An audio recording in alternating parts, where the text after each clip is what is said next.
They told him that they know of at least 5,000 camps here in Austin, and of those 5,000 camps, there's an average of 10 to 30 people per camp. So on the low end, that's 50,000 people in Austin that are homeless. Um, Austin, Texas is one of the cities that does criminalize homelessness. Very recently, right before Thanksgiving, my camp was swept, and I lost everything I owned. I was a college student until this week. I ended up losing my financial aid because they threw all of my books in the trash. They seized my laptop that I used for school, and that caused me to not be able to. I did not meet academic satisfaction after that, and I lost my financial aid. So now I'm back on the streets. I can't get a job. I can't do anything. So I just wanted to welcome y'all, and I'm going to pass the mic over to Denver, who's going to speak. I've got a few guest speakers, and thank y'all for coming. So can we do an introduction again, so for the people that don't on the live that just came to the live that don't know what's going on? All right, again, this is Johnson versus Grant's past rally here at the Texas State Capitol. I'm Candace Swarm, and I'm the founder of For the People Project. And so they are trying to illegalize homelessness or make it a state a Supreme Court ruling to that homelessness is against the Constitution, or is ruling on homelessness on the Supreme Court right now. I go by Nectar, and I used to be on house, and I was on house for about 10 years. I didn't know how important my documentation were, so when I lost it, I wasn't able to legally find work. So that's what kind of kept me on the streets. And since I've been on the streets, I actually, picked up another felony. I have to, they actually criminalized my addiction. So they find multiple ways to criminalize homelessness, and I think we need to do better. Yeah. And my experience is this is not a money problem. This is a culture problem, and I feel like we need to kind of really look into ourselves and we kind of question our culture. Because I'm claiming indigenous, and we used to live free, and now it's like illegal to be a human, to live free, and I think we need to kind of redirect. And that's like that.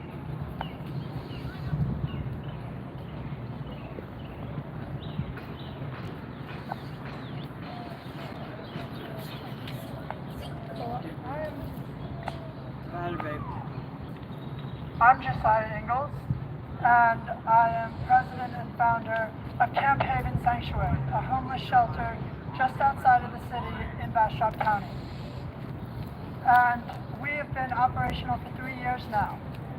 And in that 3 years, we have been spending about $19,000 a year, and we've housed over 100 people for a small shelter. And we have a 72% success rate, the largest success rate that I know of.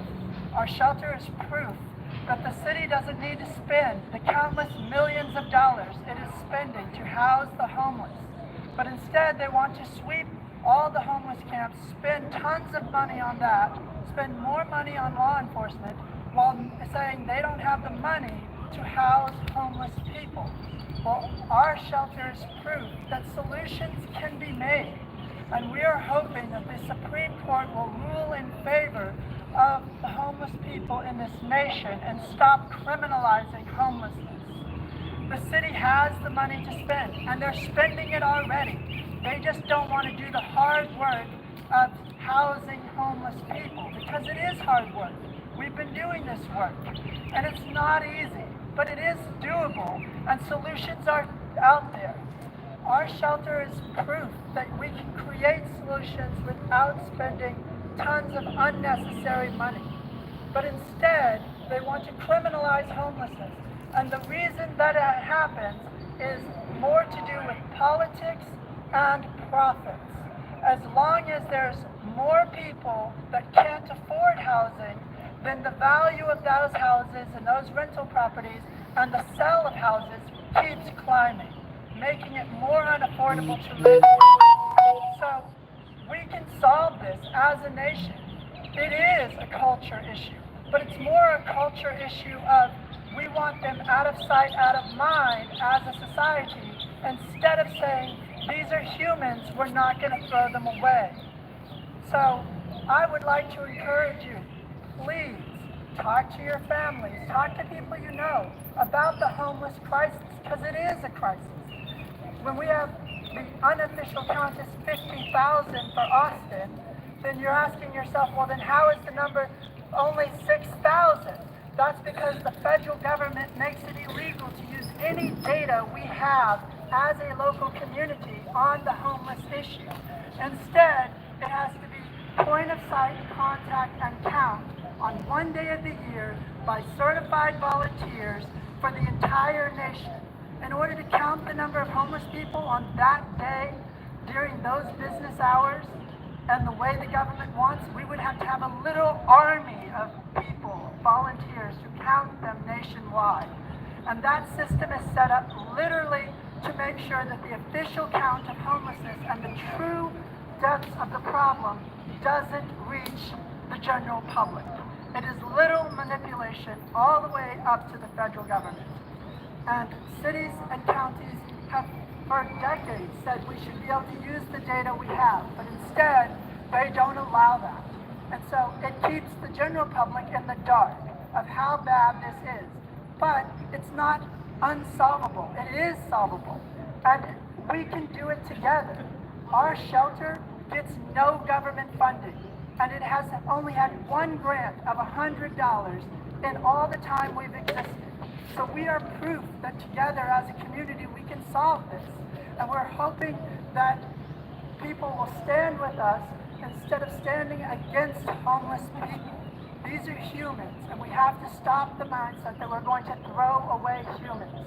When we start embracing them and caring about them, then change can happen.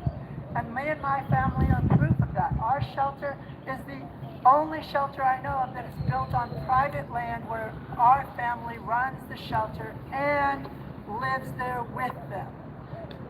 So we're hoping compassion will find to the ears of the Supreme Court. We need them to hear us. We need them to say that putting people in prison is not the solution. That only helps the military-industrial complex and the for-profit prison industrial complex. By not having enough housing and enough resources, then enough people are desperate that they join the armed forces. And enough people are desperate that they commit crimes because they need to have food to survive. And then they end up in prison, and those prisons are for profit. So this whole homeless process that we have here in America is simply about making money and keeping the money flowing. So many organizations that do work for the homeless do good work, but then there are others that are only in it for the money, and that makes it where it costs so much more. And when the city says it costs millions and millions of dollars to open a single shelter, that's because people are making money at that instead of doing what needs to be done for the right reasons. And our shelter is proof that you can do it for very little money and make a huge impact and change lives. So today, and throughout today and tomorrow, if the case goes on through tomorrow, please pay attention to what's happening with the Supreme Court. It's going to change the direction of our society for every city and every county nationwide, and will determine if millions of people go to prison simply because they are too poor to afford a home or not.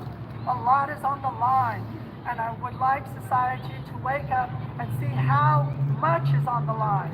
And anyone can become homeless tomorrow if you lose your job. Most people are one paycheck away from losing everything if they lost their job. So even people who think they're above reproach and that they'll never be homeless can become homeless. I personally spent 2.5 years on the streets, so I know what that's like. And that's why I do the hard work of running a shelter. And together we can solve this problem. And thank you for hearing me today.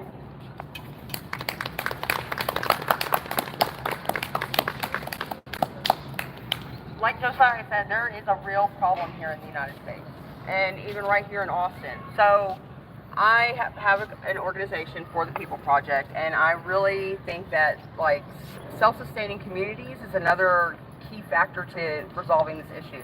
And it's going to take everybody working together. Permanent supportive housing, rapid rehousing, that is very important also, but we need to build housing that is actually affordable for the American people. Not only that, Austin, Texas does not have low-income housing. Austin, Texas does not have income-based housing. That is necessary. Community First Village is a very amazing place, and it's where the seed for my vision was planted, but it is not designed for homeless people. And the reason I say that is because their number one rule is that you have to pay rent. As a homeless person, you don't have money. If we had money for rent, we would be paying rent and we would be in houses. We wouldn't be out on the streets. Okay, you can get a job at Community First Village, but they tell you in the virtual tour, that's not even enough money to pay 1/3 of your rent. So that's not, in my opinion, as a homeless person with nothing, that's not something geared towards helping homeless people. It's not. It is a beautiful place and they do really good stuff, but it's just not for homeless people. You have to meet people where they are. You have to realize that not everything works for everybody. What works for Josiah might not work for Candy, you know? So we have to remember to meet people where they're at. And part of the money that the city of Austin has been getting for homelessness has been going towards developing a system to resolve the issue, but it's not fast enough. We have more and more people that are exiting into homelessness and less that are going out. So whenever they reinstated Proposition B, which I, surprisingly, as a homeless person, was in favor of them reinstating it, because this is our capital. People come here from other countries, and this is the first thing that they see when they get here, and they come in and they see the homeless problem. Okay, it's a problem that we have allowed society to allow other people to live like that. You've got all this money on the west side of Austin. Why can't they help? They want us to go away so bad. They don't want to see us. Out of sight, out of mind is what I was told 4 years ago by a friend of mine who's now passed away. And I've lost 5 people within this last 2 years who are homeless out here on the streets. One of the women who originally filed this case, Johnson versus Grants Pass, her name was Deborah Blake. She didn't even live to see the case make it to the Ninth Circuit. She died while being homeless, waiting to see her case go before the Ninth Circuit. And now it's before the Supreme Court. In the United States, the term homeless the first time it was used was back in 1640s. And originally it was a term, when you said homeless, the image that would pop inside of your mind was a younger white male who was traveling the country looking for work.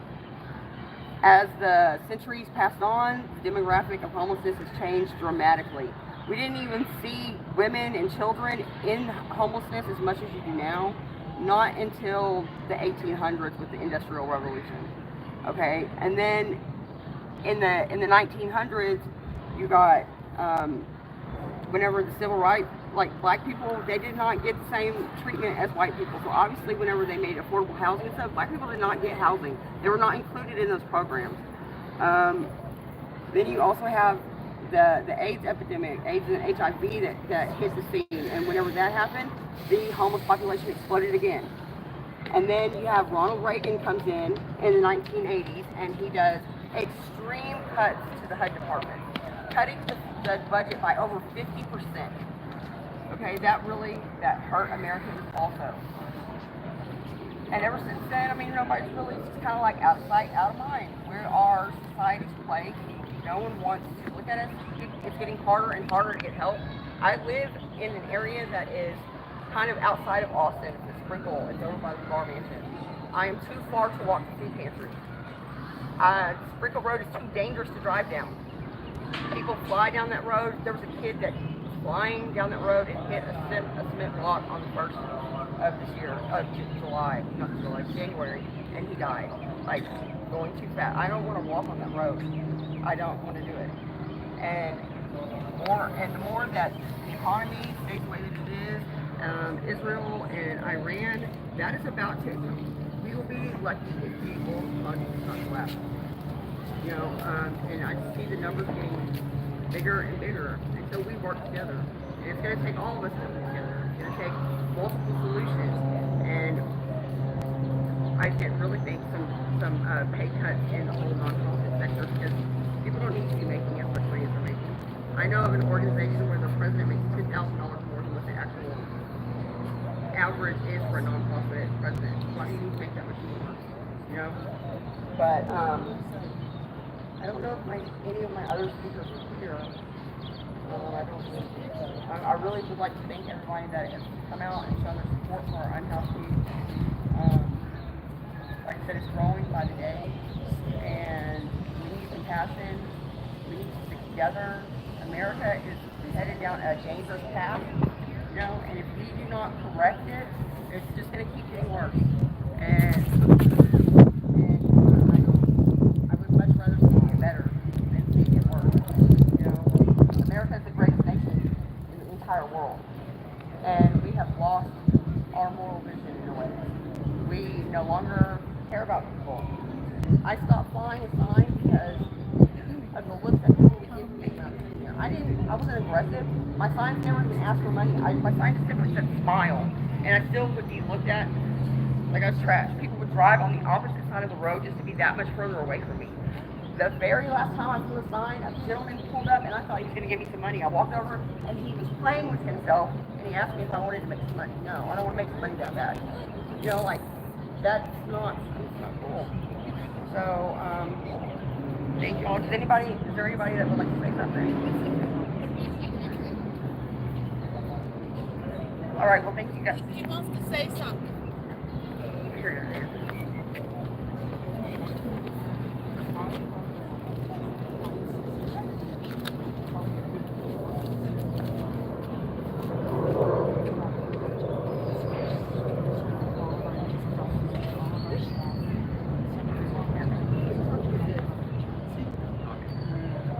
Can everybody hear me? Yeah, I think you can. My name is Dan McGowan, and I'm part of the Society.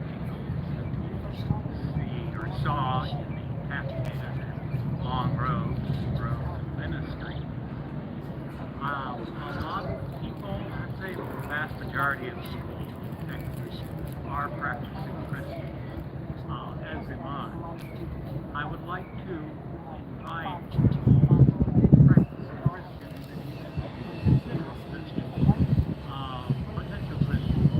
to consider one thing. Christ. Scripture says, as in saying, foxes have holes, and birds of the air have nests, but the Son of Man has nowhere to lay his head. Think about that. People turned away, really, first couple of times.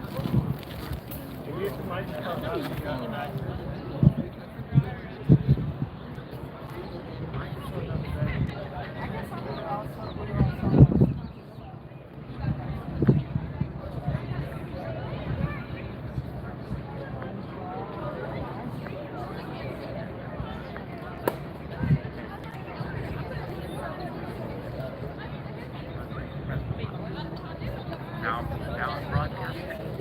There you go. All right. Now be a KRP and no, just kidding. I will repeat the words I said of Jesus. Foxes have holes, and birds of the air have nests, but the Son of Man has nowhere to lay his head. 2,000 years. Katie and Melon down here now. 2,000. All right. 2,000 years ago, Jesus Christ introduced us to the problem of homelessness. Do you think by now we will be able to solve it?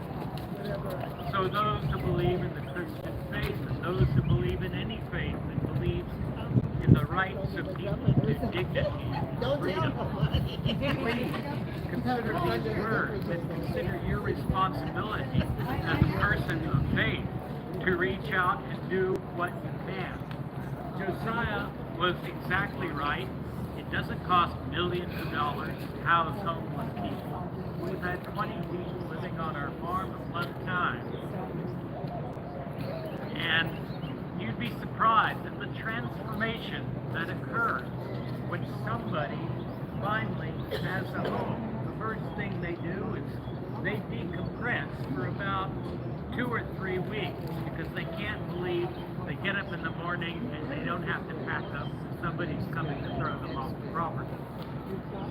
Once they get into that security, they become deeply appreciative of the food that has been donated to the camp. So they can get something to eat without having to buy a sign or walk around for hours begging change. And that gives them greater confidence. Through some liaisons that we have with various official places and agencies, we can get them documentation. We can get them proof that they exist, proof to the bureaucracy that they are who they are and they are American citizens. And then they have the confidence to go out and find jobs.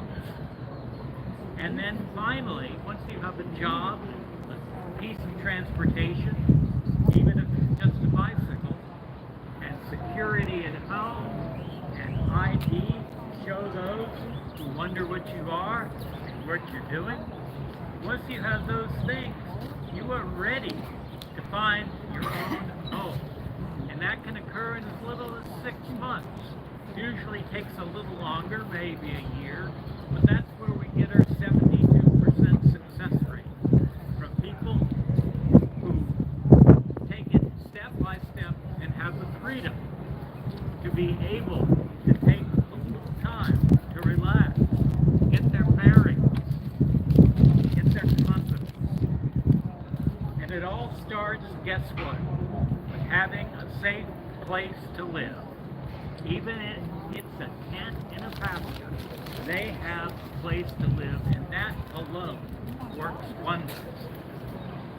So I know I'm preaching to the choir here, but bring it out, people you know.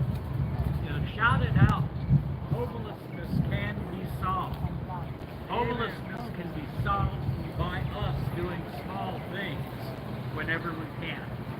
And that's all. So that nobody will ever have to say, boxes have holes. I have no place to sleep. Thank you.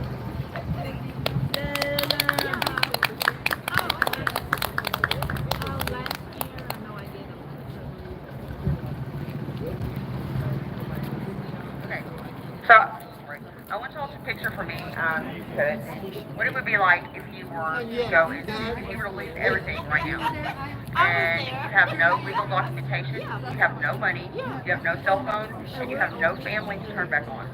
Where are you going to go? What are you going to do? How are you going to make it through that first night? Now I want you to imagine your stomach feeling like it's eating itself because you're so hungry. Now what are you going to do? You have no money, you have no food, you have no one to turn to.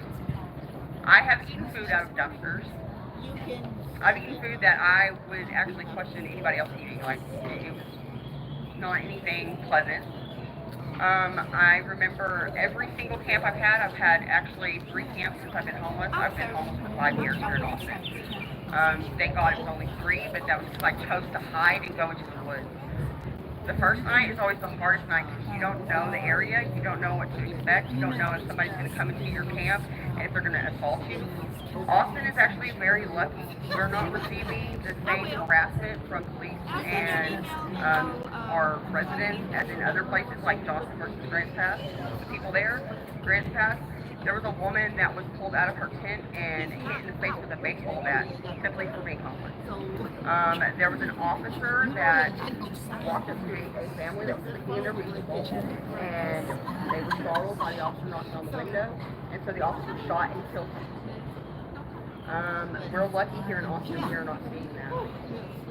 But I don't think that the treatment of the people when they go in and they do this, I don't think it's right.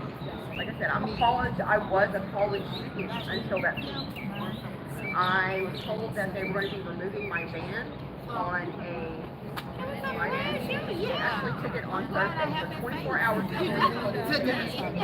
everything I owned was inside that van. My boyfriend passed away in 2021, and the morning he passed away, he was taking a shower and he fell into his bed and had a heart attack.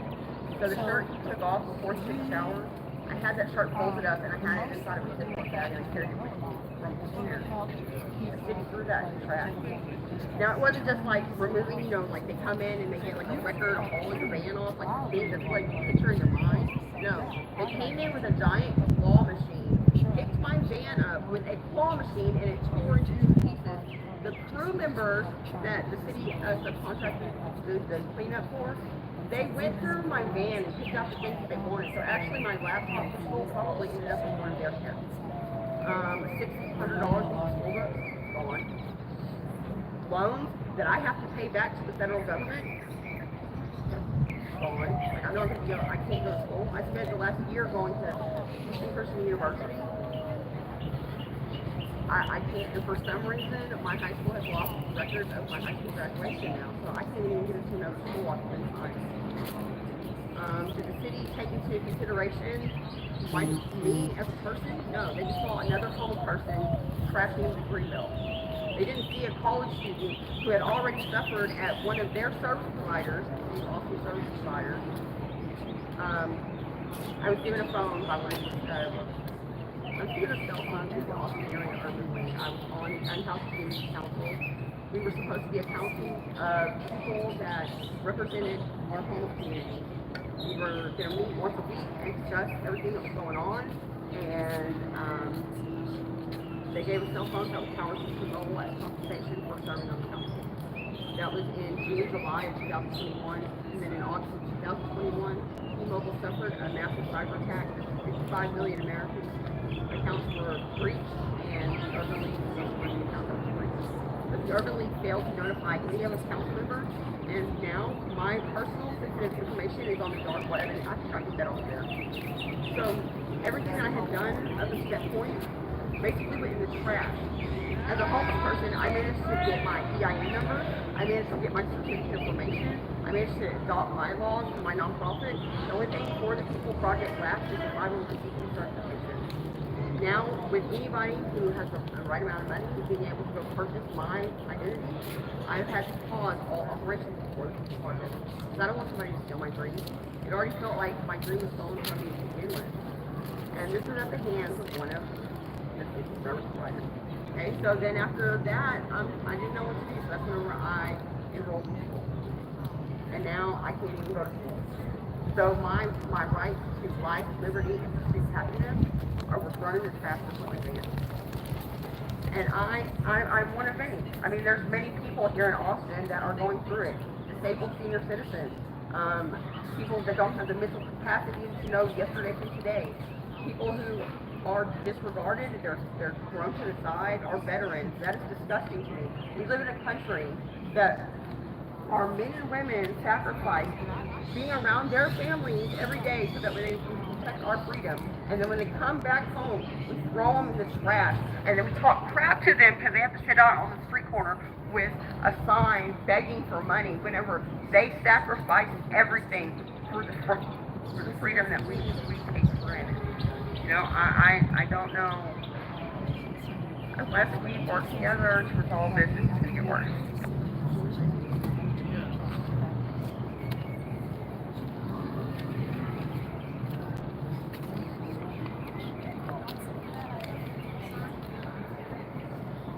So my name is Erick, also known as Erick the Dream Giver, the director and founder of the Rockville Town Station.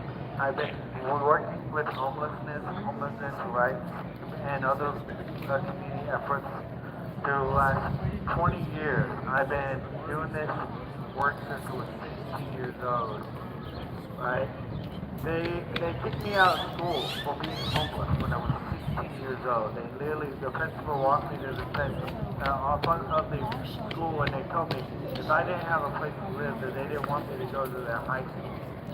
Ever since, and then I started organizing events for Earth Day and other events. And as I went to the City Hall meeting, and I talked to the City Hall, they didn't really care about Earth Day or the community events that I was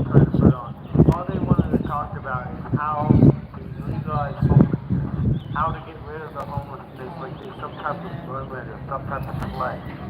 They didn't care about the homelessness. I'm tired of walking into a coffee shop or walking into a place of business just because I have a backpack.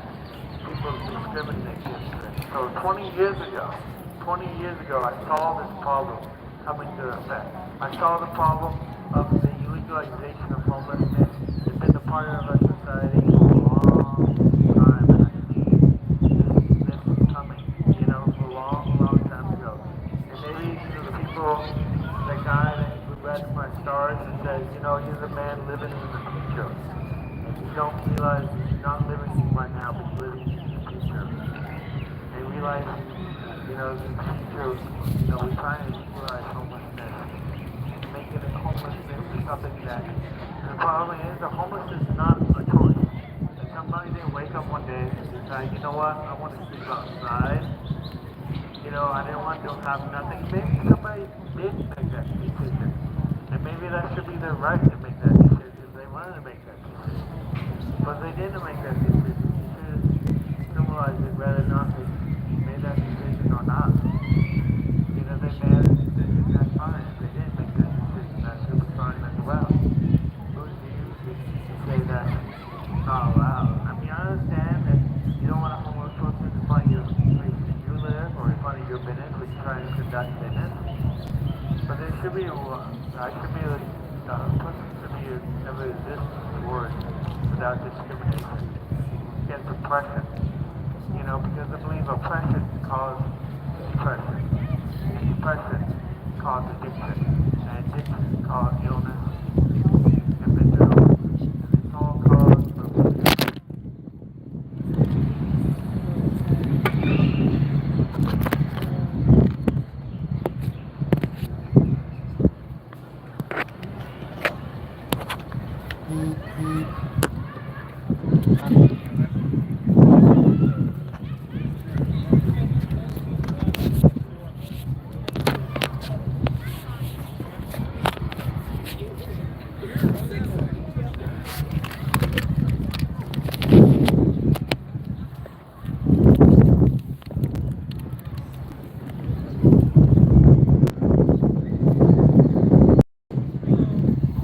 Maybe this thing died. You want to just hold it? Sure.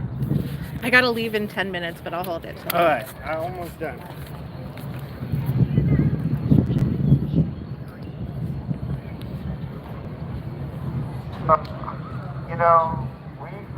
I believe that we created this world and everything in it. If you look at this ground that we walk on right now, this is paved by a full fund. This world that was paved, the streets were these trees that were planted, they planted in a line, not by God or by nature, but by us making this world and everything that we see around it. Because we created all the solutions and we also created all the problems. And not only did we create the scarcity of this world, but we also can create abundance. And we just got to abandon the perception of scarcity and come to the realization of abundance.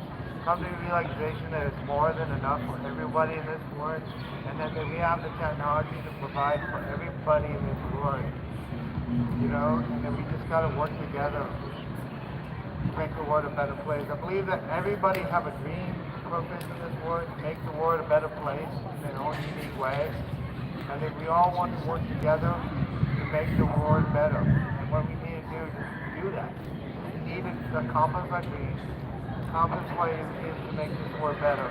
We all just need to give and take people ability to accomplish our dreams, ability to make this world a better place. Because what will happen is with the oppression and depression and all the things that we pushing people back, holding people back from accomplishing whatever it is that only they can accomplish in this world to make this world better. Because they might have the answers and nobody else has it. It gives us an opportunity to find the answer. So, let's just think about what better words without poverty and how homeless. Because the homelessness, like she said, it is something that we created. We created homelessness because of our own greed. My own greed. We want power over little people. We don't isolate them. We want those that are poor. We created poverty. We created homelessness. And we created this problem. And we also can create the solution.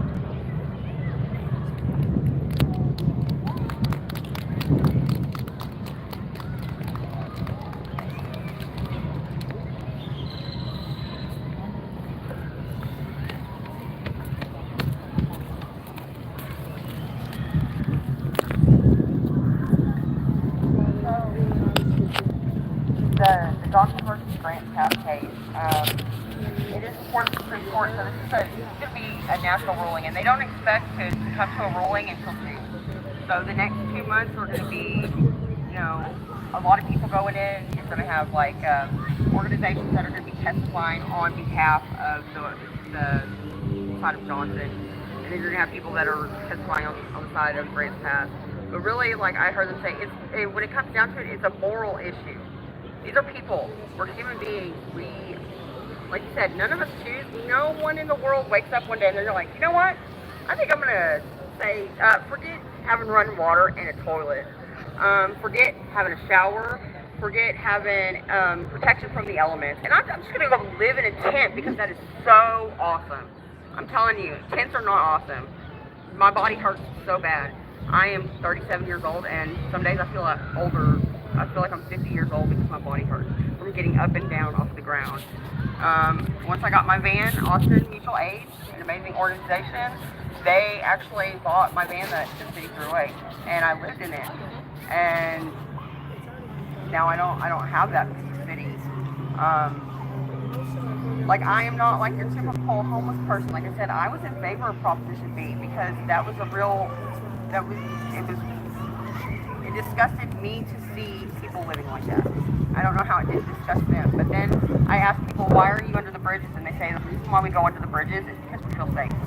Because there's eyes on us. You're less likely to be stolen from. You're less likely to be attacked. You're less likely to have anything bad happen to you because you have people with eyes on you at all times. But then those people also suffered harassment and hazing by Austinites. I don't know what makes people here in Austin think that they're so much higher than other people. I'm from Wichita Falls, Texas, 4.5 hours north of here. Whenever I moved down here 5 years ago, we moved out of a 3-bedroom house.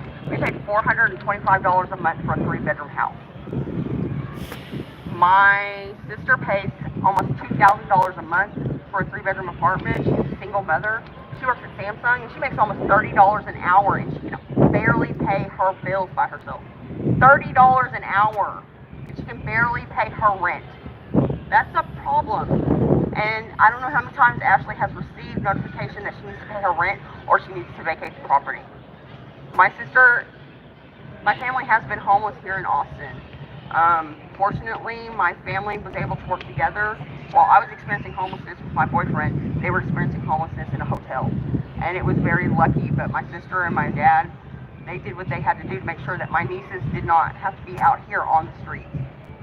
I grew up in a world that my nieces have never known. I grew up whenever communities used to count, whenever you used to be able to go knock on your neighbor's door and borrow a cup of sugar. You can't do that now. You knock on your neighbor's door, you're likely to get a gun put in your face, or talk to you through a little Ring camera thing. People are afraid of each other. I don't know whenever this started, but I know that it is up to us. We have to be the change that we want to see. We have to work together. We have to see each other as human beings. We have to bring compassion back. I'm not saying give people anything for free. I don't want nothing for free. I would much rather, if somebody would hire me to come dig out and put a garden in their yard, I would do that versus go fly sign any day, because that's something that I worked hard for. No, they did a survey recently and they asked, I think it was 167 homeless people here in Austin, because the common misconception is that we do not want to work because we're lazy. Out of 167 people, 97 of them reported back that if they were offered a job, they would take it. But it's hard to get a job when you don't have documentation because the city of Austin or whatever city has thrown your stuff in the trash. Okay, so how are you supposed to get your foot back up? How are you supposed to get back up? All of everything is gone. You have no alarm clock to wake you up in the first place. You know, if you have a cell phone, there's going to be days whenever you don't have any charge on it. It's not going to wake you up. That's what, I mean, I went to work for Dunkin' Donuts, homeless, and I kept my job for a while up until, you know, I overslept one too many times and they let me go. You know, it is very, very difficult. We need to create programs that allow people to work for rent. Like I said, we need to create income-based housing. We need to create income-based housing. We need to create low-income housing here in Austin. Those two things do not exist. Again. My sister had low-income housing back in Wichita, but this is based off of a certain percentage of what she could bring in, and her rent was $1. Now, you might say that that's ridiculous, you know, like, and then there would be a lot of people that would be upset about somebody having to pay $1 versus where they're paying almost $3,000, $2,000 a month. But not everybody is equal. Not everybody makes the same amount of money. That's where meeting people where they're at comes in. You know, in each case, you need to custom tailor their casework to them and where they're at in life. You know, you can't just go in and put rules and regulations on people who've been living lawless for a while. You know, like Anthony Jackson with Weekend Now had hired me once upon a time, but that didn't actually pan out. And we were going into the camps and whatnot. And I don't even remember where I was going with that, sorry. But we did, we went into the camps, and there was a guy one time, he was willing to accept help until he saw one of the girls get out with his tablet. And that man identified us with the system. He identified us with the system, and then he wouldn't even take our food. He didn't want water from us, nothing, because the system's already failed him. You put your faith and your trust in the system, and then it fails you. So then you ask them to put their faith and trust in you again. Like, the system is not, people do not trust the system, because for one, in Austin, there's never been a system. They should have established something way sooner than now. I mean, in the 1980s, with Reagan cutting the budget for HUD and all that, that's whenever they really started noticing homeless. I mean, there was a presence in Austin before that, but that's whenever it really became noticeable, and it's just skyrocketed since. 50,000! That is a problem, dude. And they're never ever going to report those numbers to you. They're never going to let you know that the real numbers are 50,000. For one, because I think the people would be outraged if they knew that there was 50,000. Okay, and that also shows that the city's not doing what they say they're doing. When they reinstated Proposition B, it moved people to the first area that they enforced Proposition B was the downtown area. Okay, so they go in and they're switching the camps, well, they're forcing people out of the downtown area, and then they report back, and this is in the media and in the news, that the numbers are going down, and that they're housing people. No, the reason the numbers are going down, the reason why you're seeing less people, is because they're pushing them out of the areas where you used to see them, and they're pushing them into the woods, and there's people that don't need to be in the woods. What I was going to say earlier about Weekend Now, I had a gentleman I met through Austin Mutual Aid. We were in an experimental housing program that AMA had, and he was a disabled senior citizen. He'd been out on the streets for 20 years. I took him on as For the People Project's first client, and I promised Billy I would get him housing. 20 years he's been on the streets. He told me one time that if he had to go back out on the streets, he would kill himself. Yep. He had congestive heart failure, COPD, among other health-related issues, and he's, pretty much wheelchair-bound. But because of my connection with Weekend Now, I was able to successfully get him into the Southbridge shelter, and then from there he went to his permanent supportive housing unit out at the First Village. So I did my part, and that's just one person. We can work together, tiny homes, whatever.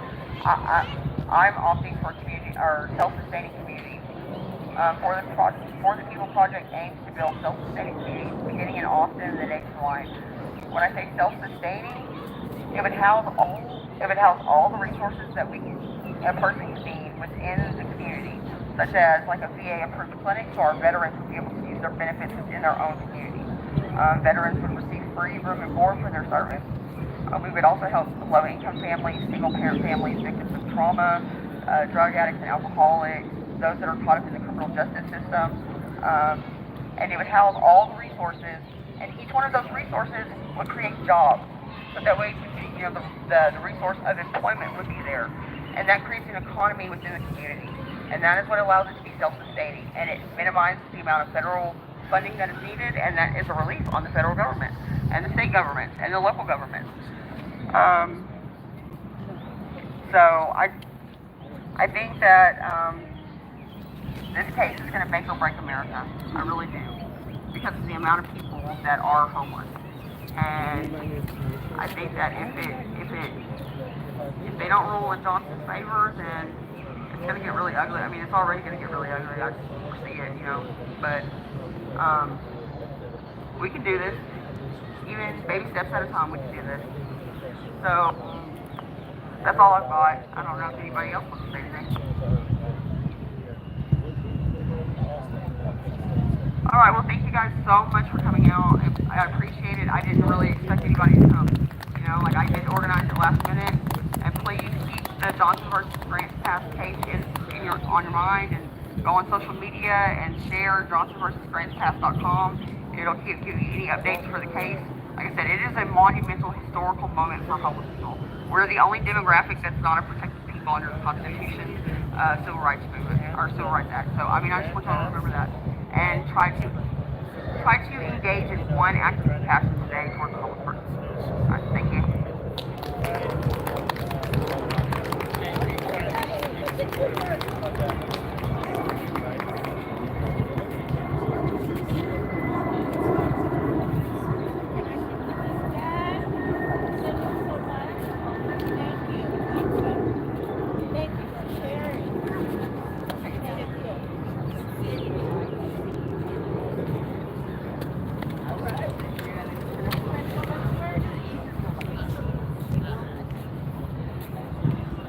Alright, so we are out here discussing right now homelessness as a human right.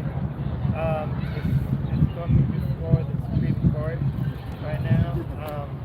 You guys probably heard of it. Thank you guys for coming out, supporting our live stream by hitting the like and subscribe. If you want to support me by helping me be out here to do the stories and stuff like that, for $3 a month, you guys can join the channel.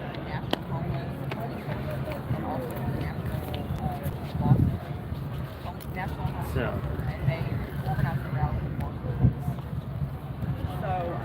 I joined a meeting on Zoom, and alright, thank you guys so much. There was quite a lot of people came out today. Not as many as maybe should, but this is only one state of 50 that is be out here protesting demonstration today.